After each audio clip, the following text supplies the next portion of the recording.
guys, welcome back again to my YouTube channel. For today's ganap guys, so nandito po tayo. Dumadayo po tayo dito sa Jose Rizal. Buha tayo ng simple skirting. Hindi ko alam kung ano nangyari yan sa mukha na yan. Pero pwede na yan, pasado na yan.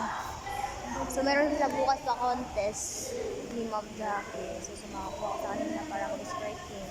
So yan na muna ang ganap natin sa ngayong araw guys ha. So pauwi na tayo kasi magpa 5 o'clock na afternoon. So, ganito po ngayon ang aking ganap dito sa Jose Rizal. So, actually, naka-duty po ako sa Corazon.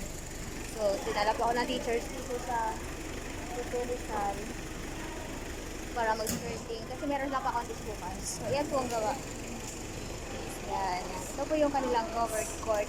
Good afternoon po. So, ayan po. Umiwas ka sa akin. So, that's all for today. God bless everyone.